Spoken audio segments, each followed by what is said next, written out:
So we have here a problem. So figure 1 shows a sketch of part of curve C1. So this is the curve C1 with equation y is equal to 4 times cosine x, wherein x is measured in degrees.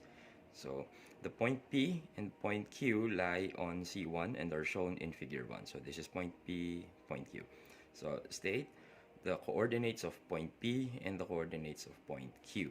So for this first part, we only need to review or recall the rules or the graph of a cosine function. So basically, y is equal to cosine, okay, has it's a simple graph. So it's like almost, of course, the same as this. Okay, so we just need to recall the important parts of the graph of a cosine function.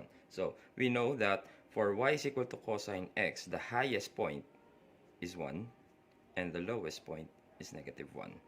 Okay, and this happens, the highest point and the lowest point happens every 360 degrees. So if we have here, let's say this is 90, this is 180, this is 270, and this is 360.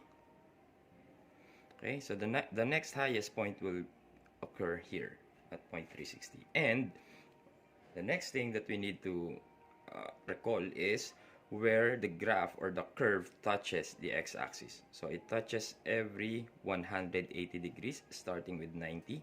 So 180, so that's here. And another one, so let's extend this. So that will be 450. Okay, so these 3 points will be the next intersections. Okay, so it would look like this.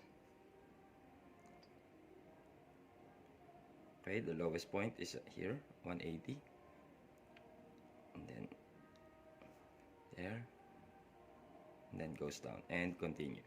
Okay, so this is the graph of y is equal to cosine x. But since the given is y is equal to 4 times cosine x, so we know that if we multiply something, okay, so to cosine x, that will be the value of y.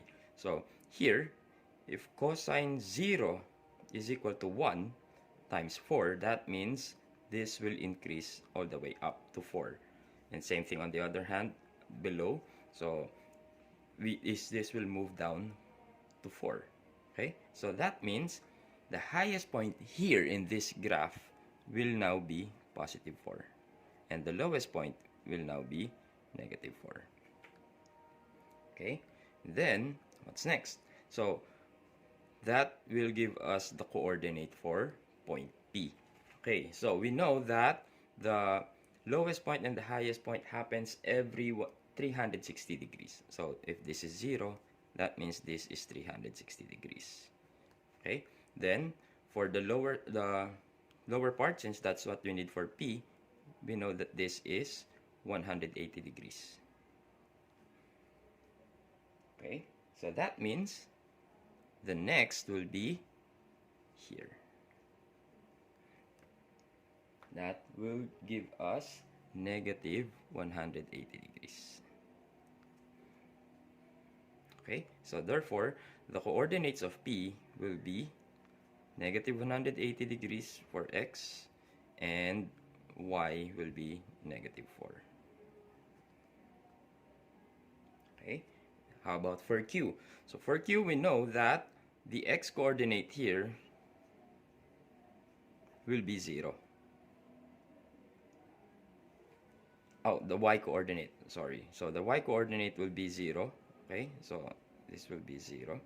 And what will be the x coordinate? So as we can see here, from the original value of y is equal to cosine x, then the first intersection with the x-axis is 90. The next intersection is 270, and the third is 450. So this will be 450 degrees.